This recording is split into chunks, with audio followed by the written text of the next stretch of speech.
ఒకప్పుడు పచ్చని చెట్లు, రంగురంగు సీతాకోక చిలుకలు, అందమైన పువ్వులతో నిన్న ఒక అందమైన మ్యాజికల్ ఫారెస్ట్ ఉండేది. ఆ ఫారెస్ట్లో రకరకాల యానిమల్స్ కూడా ఉండేవి.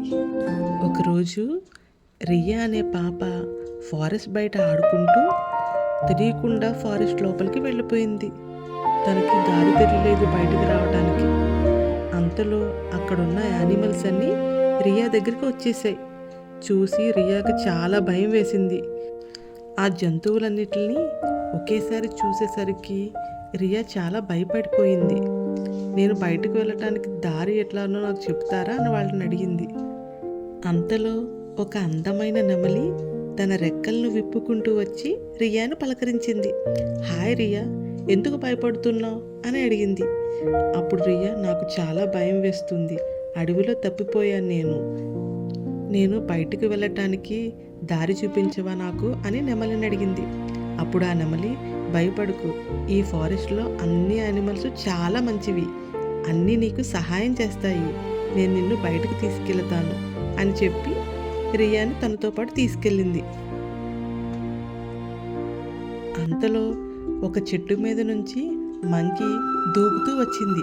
హే, నేను చాలా చురుకైన కోతిని, ఈ ఫారెస్ట్లో ప్రతి దారి నాకు తెలుసు అని గర్వంగా చెప్పింది. రియా, నేను కూడా నీతో వస్తాను అంది ఆ కోతి. రియాకి ఇంకా ధైర్యంగా అనిపించింది. అలా వాళ్ళు నడుచుకుంటూ వెళ్తుంటే మార్గ మధ్యలో ఒక పెద్ద ఏనుగు తన తొండంతో నీళ్లు చల్లుకుంటూ కనిపించింది. నేను చాలా జ్ఞాపకశక్తి కలిగిన దాన్ని, ఏ దారినైనా మర్చిపోకుండా చూసుకోవటం నా పని అని ఆ ఏనుగు అంది. అప్పుడు రియా, చాలా ధన్యవాదాలు, నా ప్రయాణంలో నువ్వు కూడా తోడుగా ఉండవా అని అడిగింది. అప్పుడు ఆ ఏనుగు, నేను కూడా నీతో పాటు వస్తాను అని చెప్పి రియాతో పాటు ఏనుగు కూడా వచ్చింది. రియా మార్గ మధ్యలో చాలా అందమైన దృశ్యాలు చూసింది. ఒక జింక వేగంగా పరిగెట్టుకుంటూ వచ్చి, నేను వేగంగా ఉంటాను, కష్ట సమయంలో త్వరగా సాయం చేస్తాను అని చెప్పింది.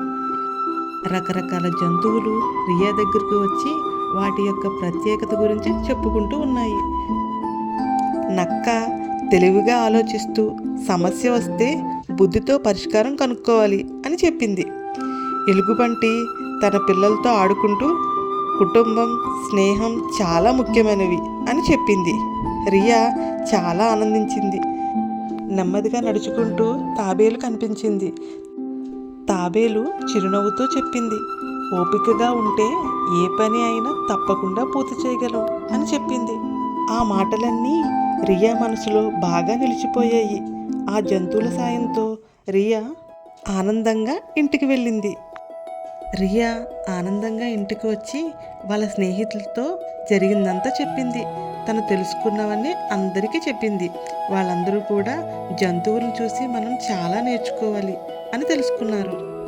పిల్లలు, ఈ కథ నుంచి మనం నేర్చుకునేది, స్నేహం చాలా విలువైనది, ఒకరికి ఒకరు సహాయం చేసుకోవాలి, ప్రతి ఒక్కరిలో ఒక ప్రత్యేకత ఉంటుంది, ఓపిక, దయ, సహకారం ఉంటే ఏదైనా సాధించవచ్చు.